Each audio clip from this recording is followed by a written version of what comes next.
here. How many in here are from law? How many are from political science?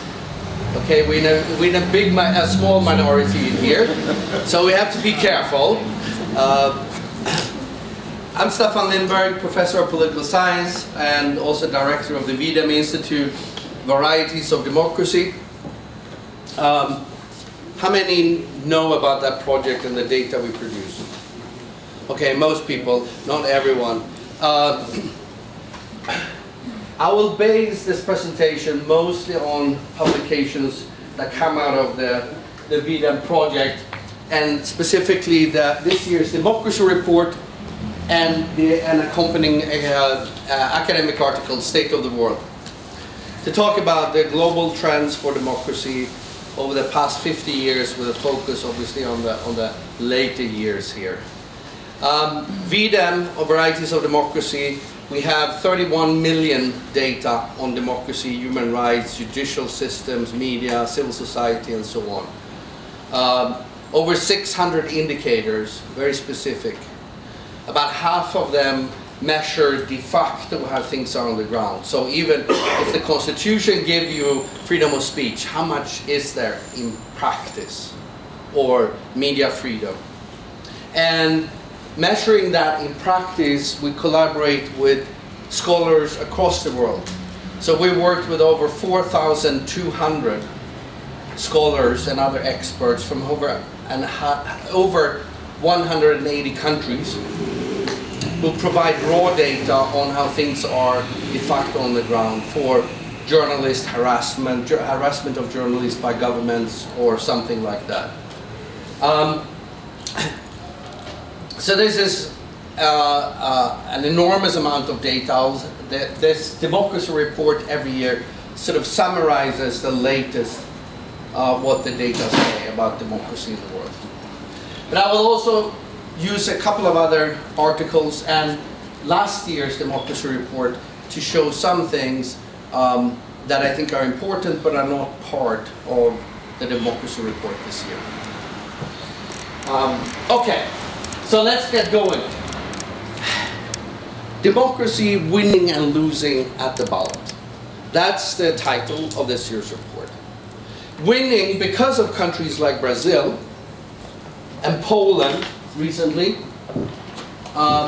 where the country was in a period of autocratization and then stopped and turned around, typically around a critical election that was used to either stop this before and sort of resurrect democracy, or even as in cases like Zambia and Lesotho in Africa, where democracy actually had broken down and they were what we call electoral autocracies.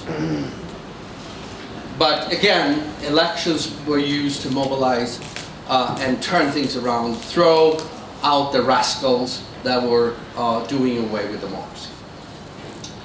But also losing at the ballot, because we know also, you know very well here in Brazil, that a period of autocratization typically starts with a pretty free and fair election where a wannabe dictator comes into power and starts undermining democracy.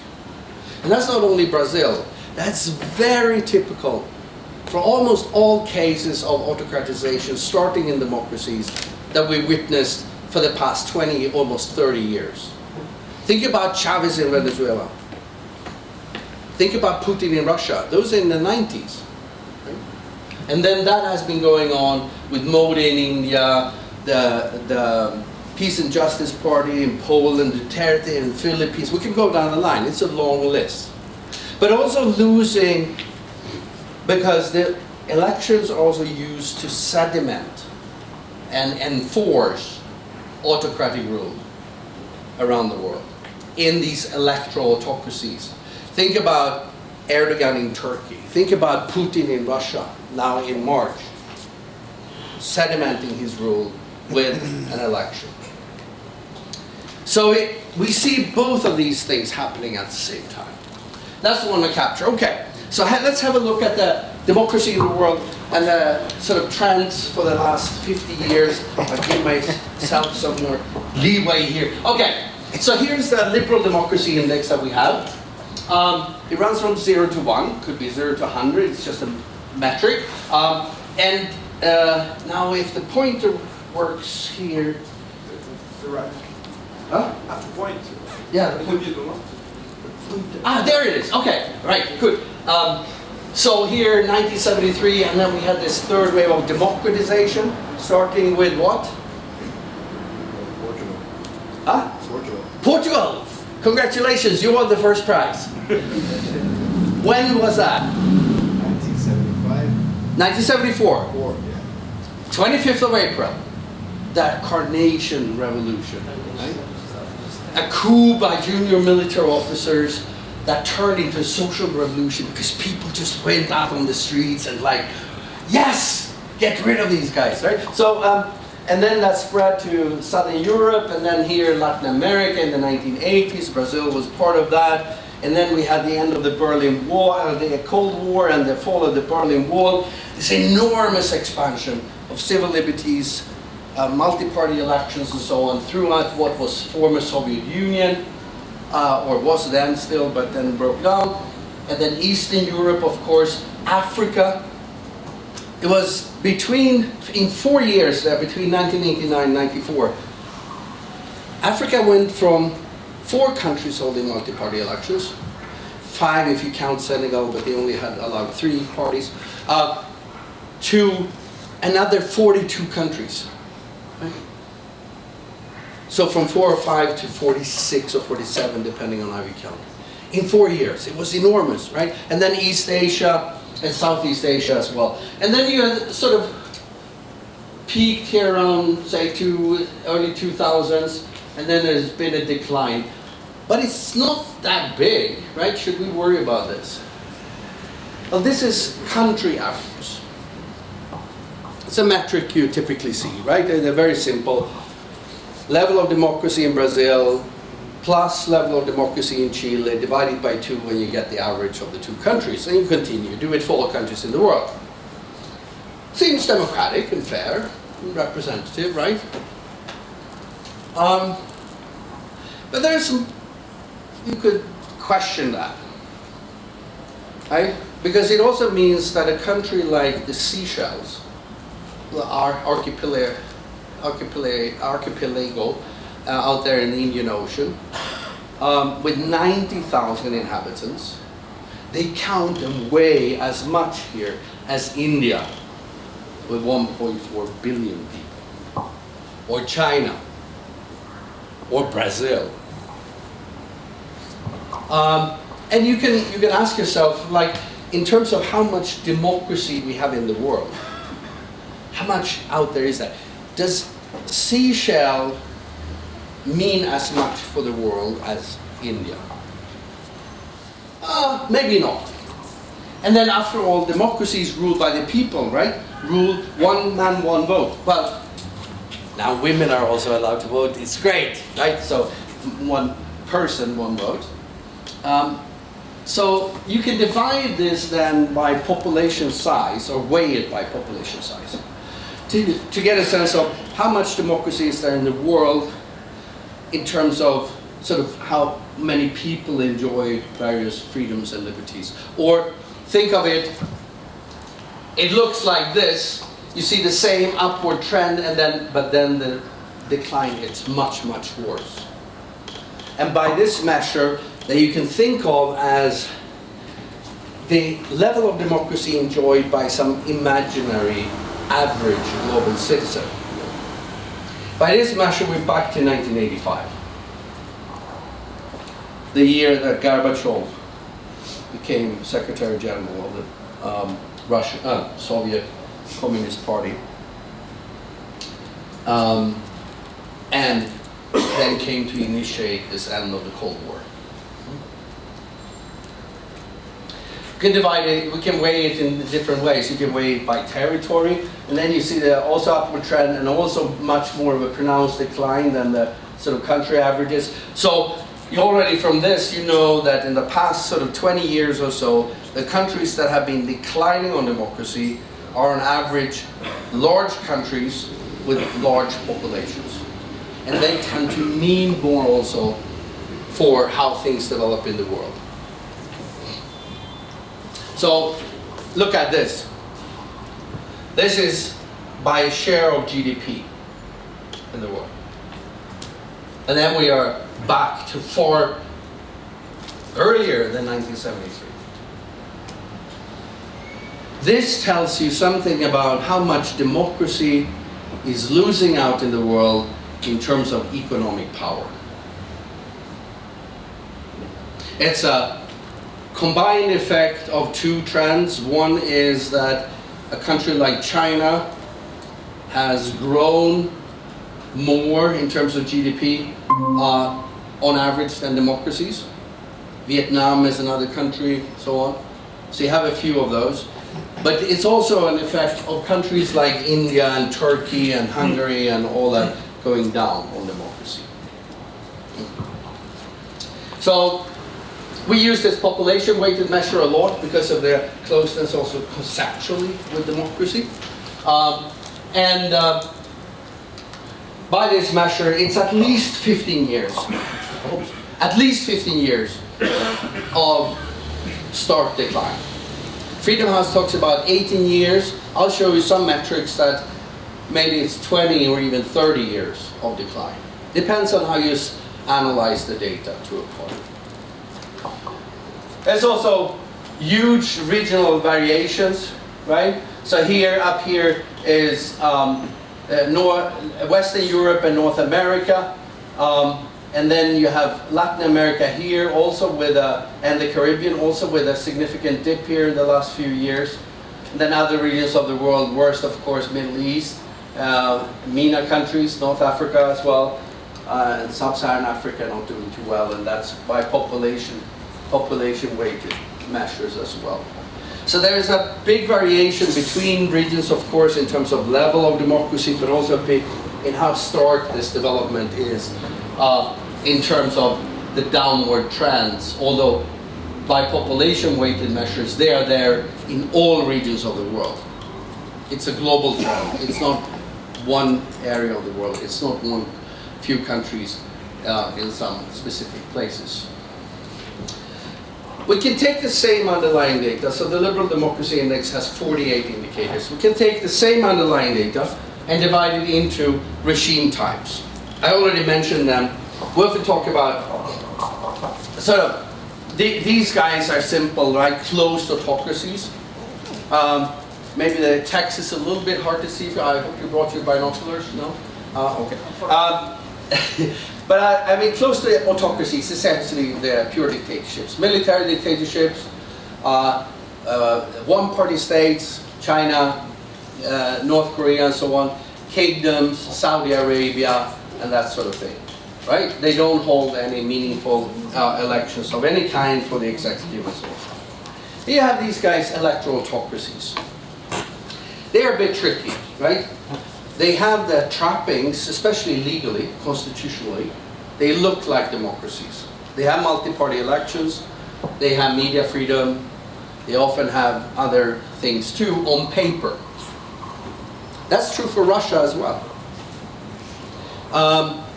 But in practice, either the elections are not free and fair, or the civil society is suppressed, or media is suppressed, and so on, to make elections meaningless. It's a big box, right? So in the sort of bad end here, you have Russia, and then sort of relatively good end, you have Hungary's under Viktor Orban since about 2018. But obviously things are much freer in Hungary than in Russia, but they still belong both to this box. You have a couple of countries that are really hard to classify, but then you have the electoral democracies. There you have the free and fair elections, you know, okay media freedom, okay freedom for civil society, and organized political parties and so on. It's not perfect, but it's okay. And then you have the liberal democracies where these things are really good, and you also have the constitutional checks and balances working really well, a functioning rule of law, and that sort of thing. If we look at the world from this perspective, then it looks like this over the past 50 years. So the third wave of democratization, right, with the Carnation Revolution and so on, was a lot of closed dictatorships disappeared, right? They used to dominate the world. And we got more of the electoral democracies, we also got more liberal democracies, but we also got a whole bunch of more electoral autocracies. A lot of the countries that democratized a bit in the 70s, 80s, and early 90s, they democratized, but they really didn't become democracies. Okay? Russia was never really a democracy. It was kind of somewhere close to it, 94, 95. But, you know, that's an example. But then in the last sort of 15 years or so here, we have gotten fewer electoral autocracies. That should be good, right? But we also got now more closed dictatorships.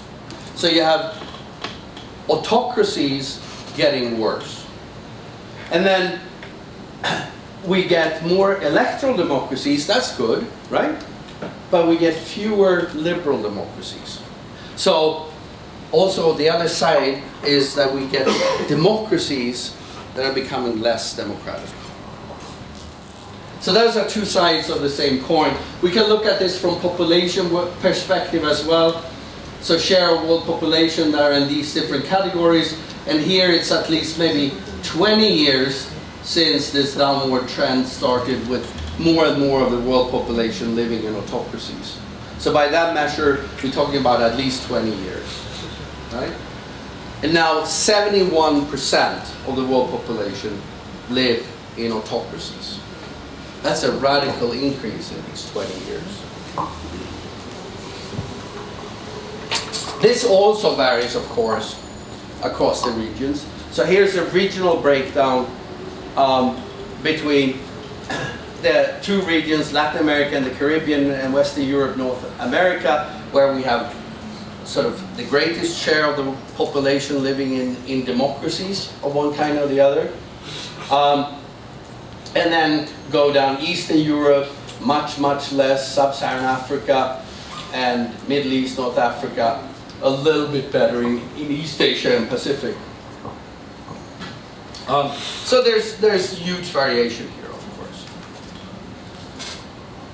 When countries autocratize, we know that it's most often freedom of expression is affected first and the most.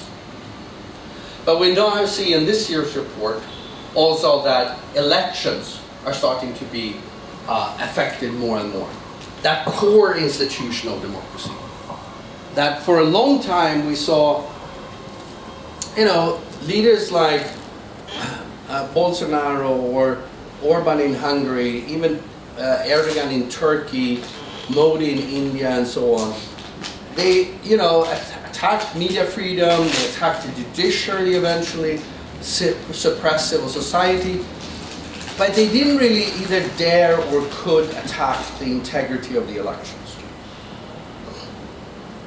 But now, this is starting to happen more often. So here's how the data looks like. This is 10 years ago, 2013. And then looking at different aspects of democracy, so not liberal democracy index, but different components that go into it.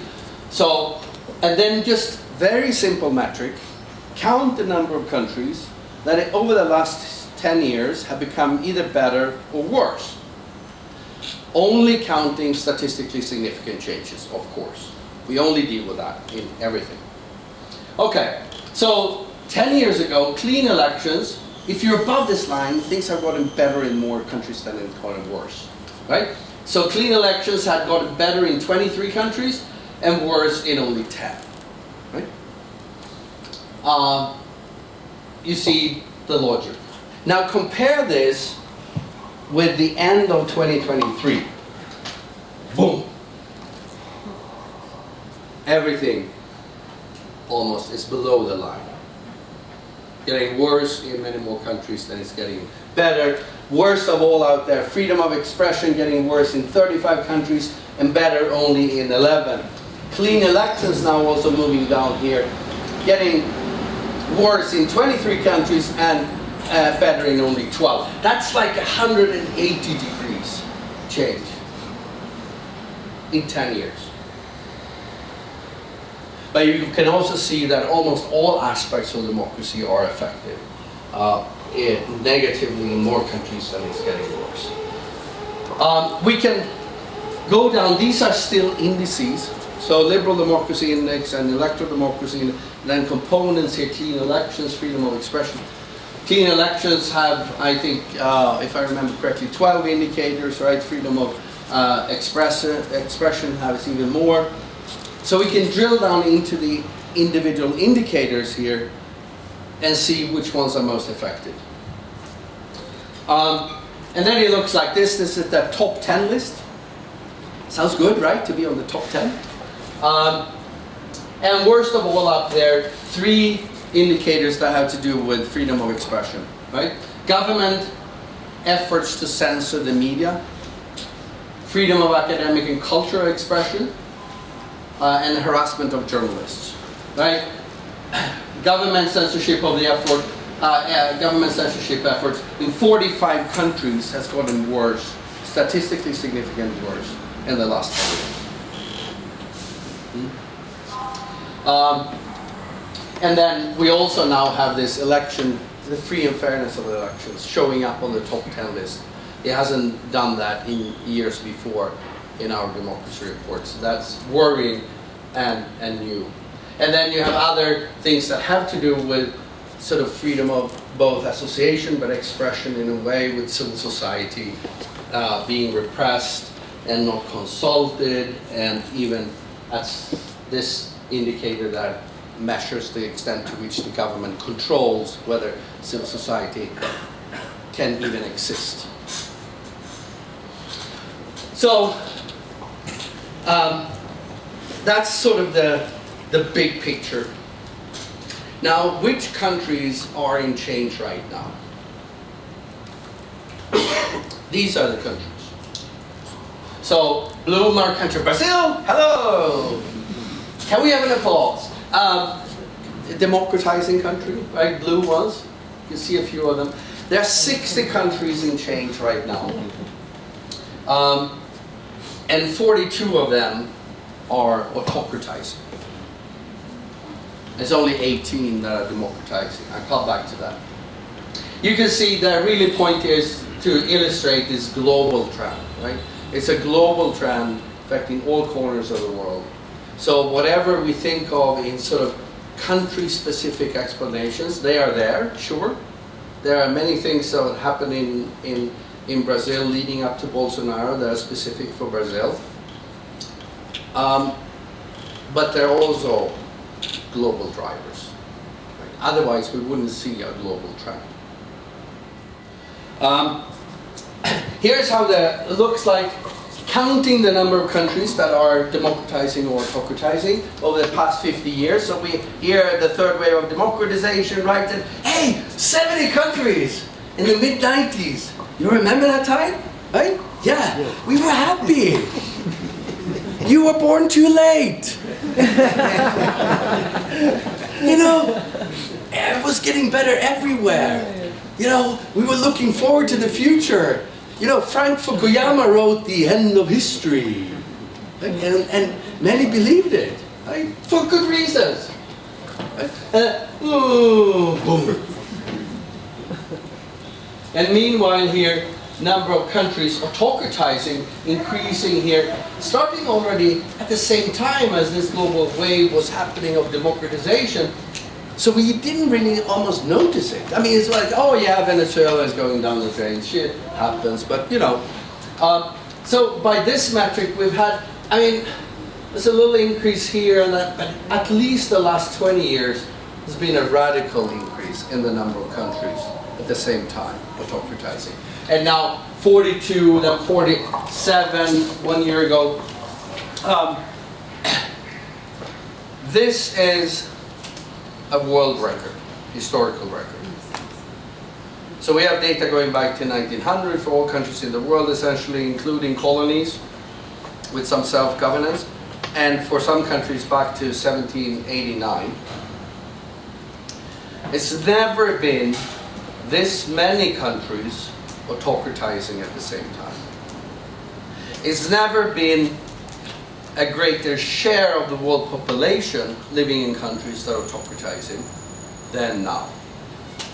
It's never been a greater share of the number of countries existing in the world, because that has increased. That is autocratizing.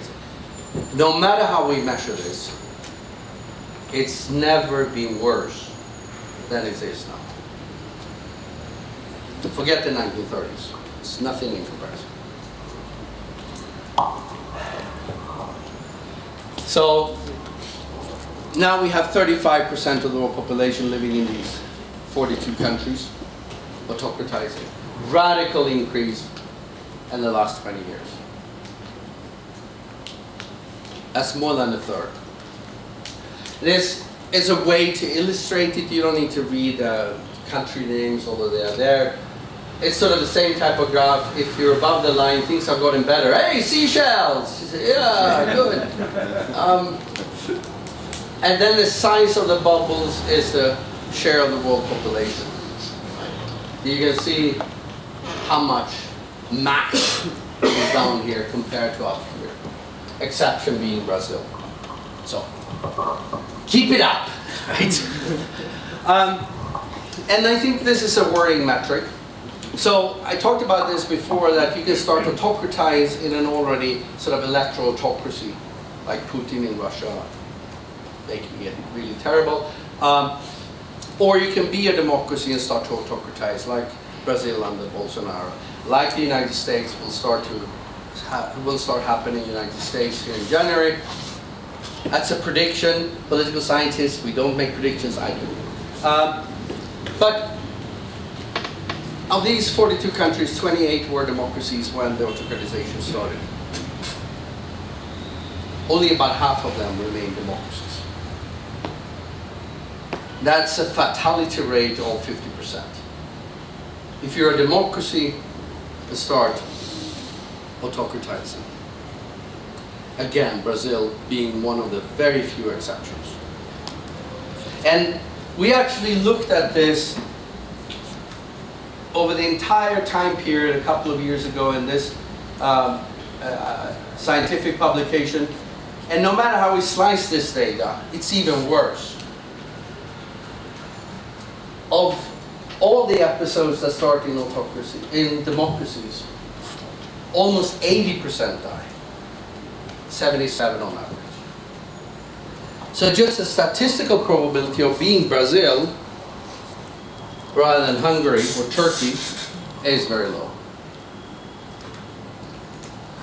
And here I would like to go into a little bit on one part of that Murillo also, sorry to use a professor, so okay.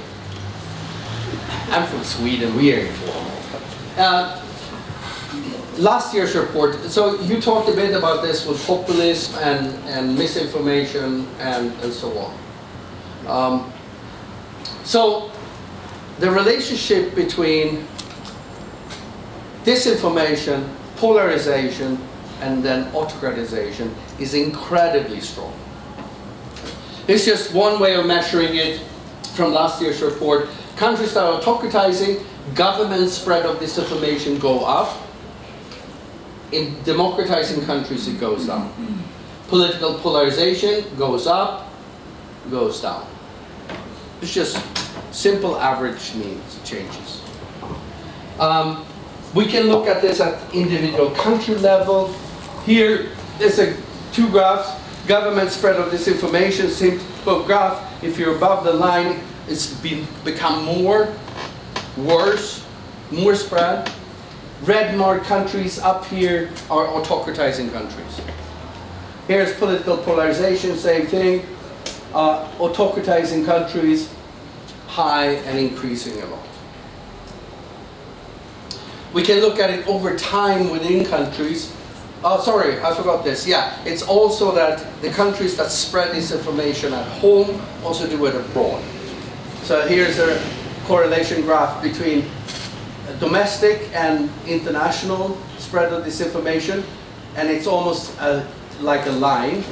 So they do equally much of both, and autocracies tend to be up here high, spread of both disinformation at home and abroad.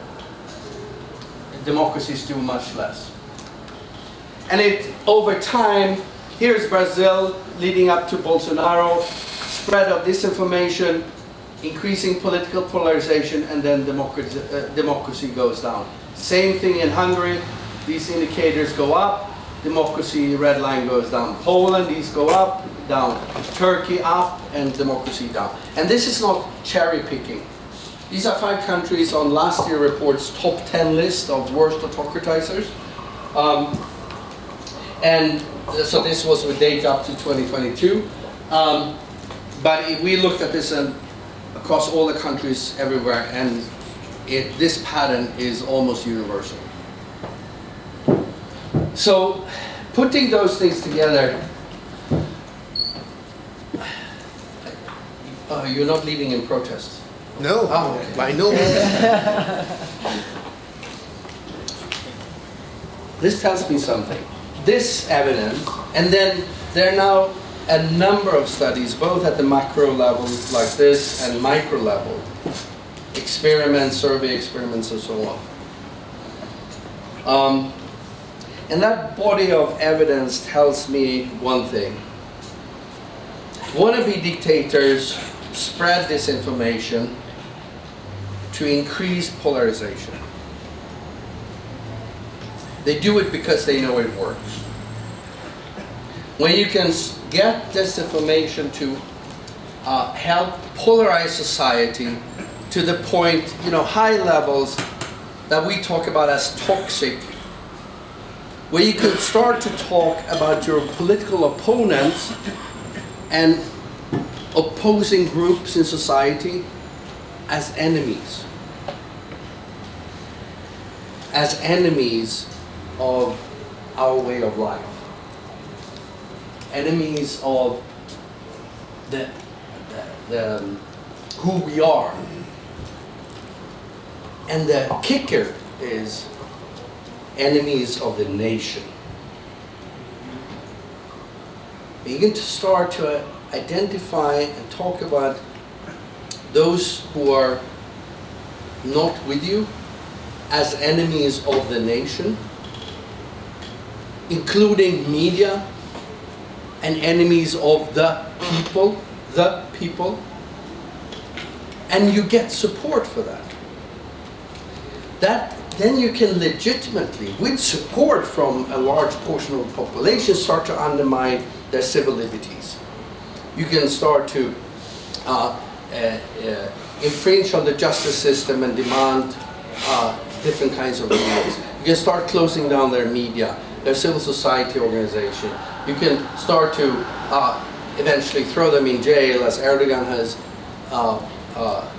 be popular with Erdogan, or even kill them as Putin used to do.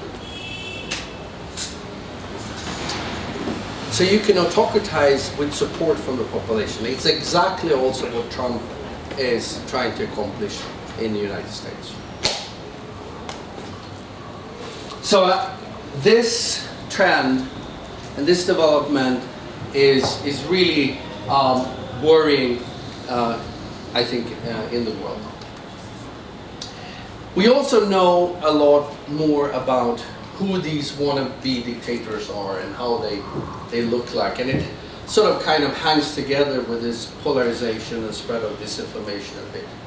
So there's a separate data set called the V-Party data set, Varieties of Parties, that measured all political parties from 1970 and onwards. So it's a shorter time period. But it's essentially all parties that have representation in parliament. Across the world. And the famous political scientist Juan Linz, already in 1978, doing case studies, identifying what he called the litmus test. 4 indicators signaling sort of early warning. If parties and leaders expose these four things in their rhetoric and political suggestions before getting elected, that's an indicator that if they come into power, they will undermine democracy.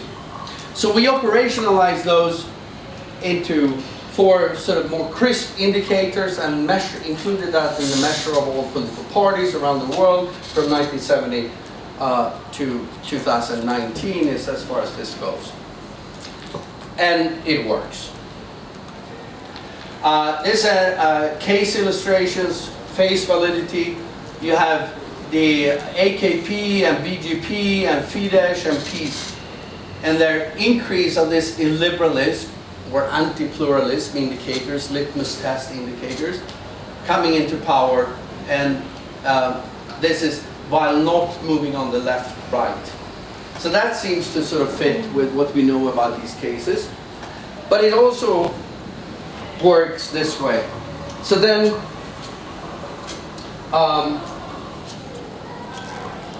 a series of very advanced regressions trying to just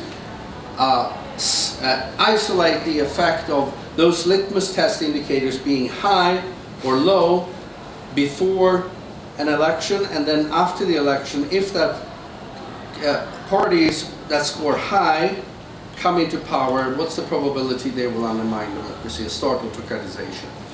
And these are examples from two of these litmus test indicators, right? Higher on lack of commitment to democratic process, and the probability of starting autocratization goes up radically. Demonization of opponents, this political polarization, you know, a nation, enemies. Yeah, when you start to talk about them as enemies, then the probability of autocratization afterwards goes up by far. So these are almost across the world parties and leaders on the right. Mexico right now an exception, but one of the few.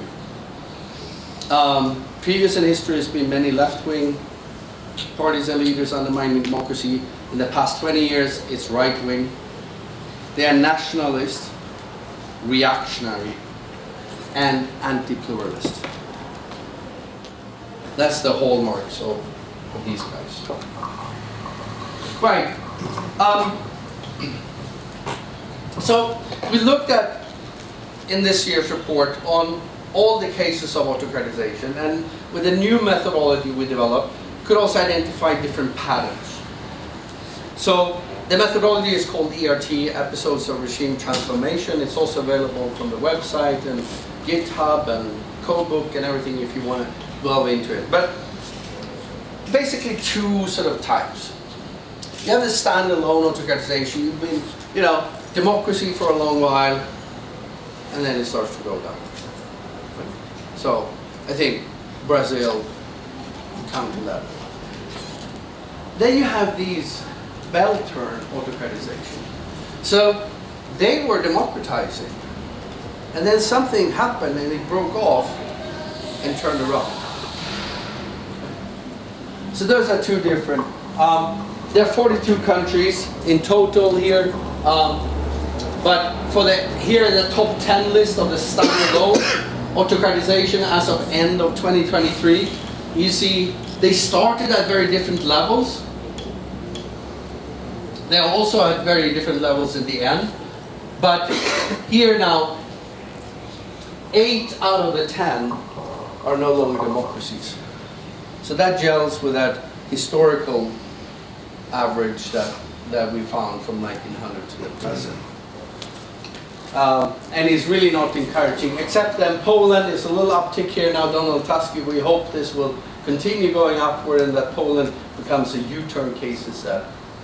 But then we have sort of the bell turns, and they also, you know, some of them are very, very long. Ecuador had a very long period of democratization, very incremental, small changes year after year after year, and then broke that off.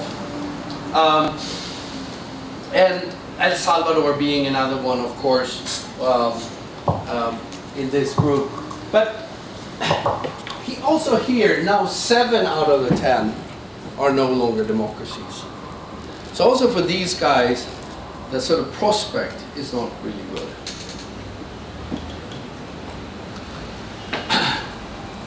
And this will have consequences.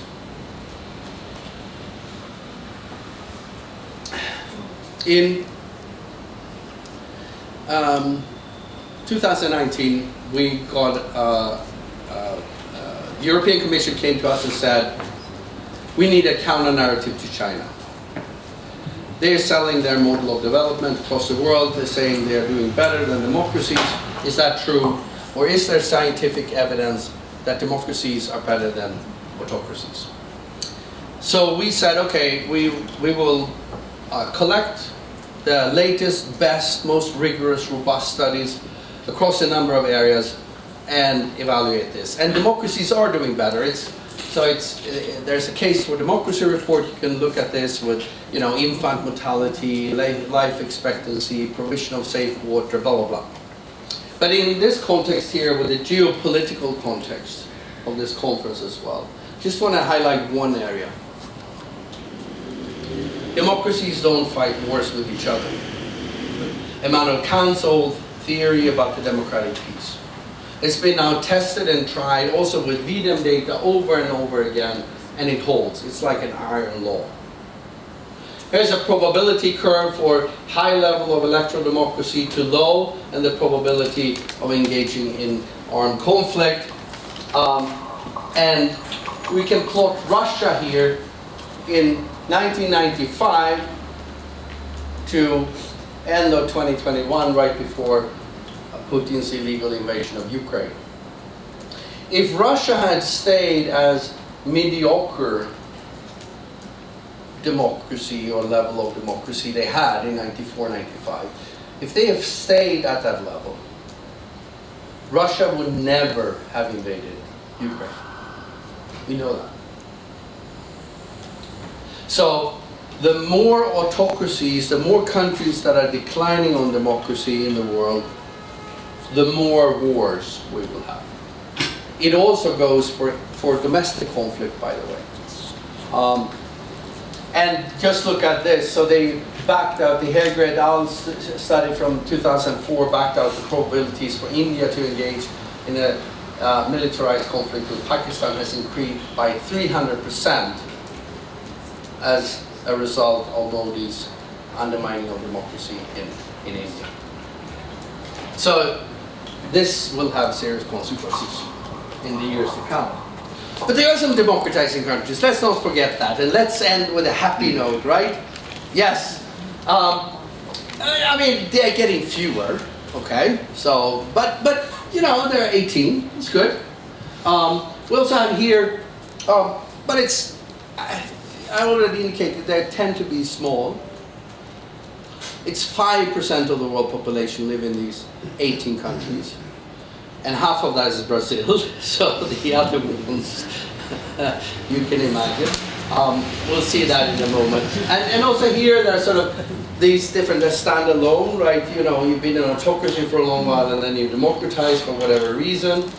Or you have the U-turns that are, U-turns that are really interesting, right? That were autocratizing. And here Brazil, again, shining example, right? And turn it around. And what happened? So standalone countries, Seychelles, yeah, it's like the top performer in the world. Good for them, right? They should get a gold medal. But here, like Gambia, Timor-Leste, Kosovo, Solomon Island, Montenegro. These are tiny places, right? They don't need that. For developments in the world, Seychelles, like nobody notices, unless you go there on vacation. And then you have the U-turns and Brazil here, top performer, but also really exceptional because democracy didn't break down. Almost all of these these are all the 9 U-turns that are still ongoing, and all of them except Brazil broke down and became electoral autocracies along the way. including Zambia, Maldives, Lesotho, so on. So there is some hope in that. That even if democracy goes down so much that you turn into an electorocracy, if you don't stay there too long, but manage to turn things around within sort of 3 to 5 years, then it can actually happen. It's possible. So there's some hope there. And there's actually more hope, because we then became so interested in these U-turns. We looked at it. It's still a working paper. We're waiting for it to come out as an academic article as well. But we looked at all these cases of autocratization since 1900 and how many of them turned around. And it's about half, many more than we thought, that are turned around relatively quickly. And it's actually increased in the last 30 years to almost 70%. So that's some hope that with all this autocratization going on right now, maybe if this continues, a lot of it can be turned around. And Brazil offers maybe some lessons for other countries. This is obviously something we can discuss here. We tried to look, it was kind of a quick and dirty case study. It was not a proper case study, but for the report we looked into the Brazilian process, and we thought at least, and now you, the judges here, and say if this sort of gels with your experience, but we thought it was really important with the countering of the disinformation, especially from the electoral tribunal and collaboration with the big tech companies, to alert them and get that disinformation taken down about elections or the electoral process. Also, there's of course pro-democracy coalition behind Lula. It was also really important in Poland, it was really important in Zambia, Kosovo, many other cases, to get together across sort of different ideological positions. But also the judicial independence, right? Bolsonaro tried but failed to curb and then get the Supreme Court and the Electoral Tribunal to bend over. That was also important in the last election in the United States, right? With all these court cases about that the elections were stolen, and the court system stood up and threw them out. We'll see how that holds in America. Anyway, so there was some important, but also the electoral conduct, that it was this very strong electoral management, got diplomatic support as well, and then eventually free and fair elections that could credibly lead to an alternation in power. But also post-electoral, I think there was a very broad, swift international endorsement of the results, and signaling also to the military key players that, like, don't even think about it, because there will be consequences from our side. And then of course there's similar messages internally, and eventually then the military staying in the barracks and refusing. I've heard now lately reports about this with army generals saying no, we're not going to follow. So you ensure the transition of power, and I think some of these lessons are lessons that could be, if not directly transported, it could be at least important for other countries to think about. There was this year, the big year of election. I'm going to finish here. I see time is up. We had 60 countries in our data that have been holding or are holding elections this year for national level elections, president and or parliament. 31 of those countries are autocratizing countries. I think we can, I'll jump that, I think we can now start to assess what happened. And I think there's some good cases, there's some ambiguous ones, and there's a series of bad outcomes. Good, Botswana, first transition since independence in free and fair elections. I mean, they've had free and fair elections since independence, 1969, actually since 1966, before independence. I think, so that's a good development. Finland, the far-right nationalist extremists did not gain ground. And a sort of center-right coalition that refuses to collaborate with them are now in power, and things are looking good there. Similar in the UK. And Taiwan, let's not forget Taiwan. The pro-mainland China party lost. And that was really important in there. I think we have some ambiguous cases without going into all of them. India is a big, important country, obviously. Like, yeah, BJP and Modi lost support. So they no longer have their own majority in parliament. They have had to form a coalition government. You can see that as a positive development. But we also, oh, is this battery of this or what is computer? We also know that these wannabe dictators that have autocratized countries, if they start to get cornered in and feel the heat and pressure and that they actually may lose power, they often become even more autocratic and more oppressive in order to secure their hold of power. Yet to be seen how this pan out in India, but I think there's a big question mark there. Similar but yeah, ambiguous developments in other countries. I think there are bad ones. We talked about Russia, Tunisia, Venezuela, just cementing autocracy with elections. And then, you know, Hungary with Orban, the election in Mexico, continuing probably the autocratization episode there. United States, Trump is a wannabe dictator. He's declared it fair and simple, right? Purge all opposition in the Justice Department, then use it to prosecute political opposition. That's a dictator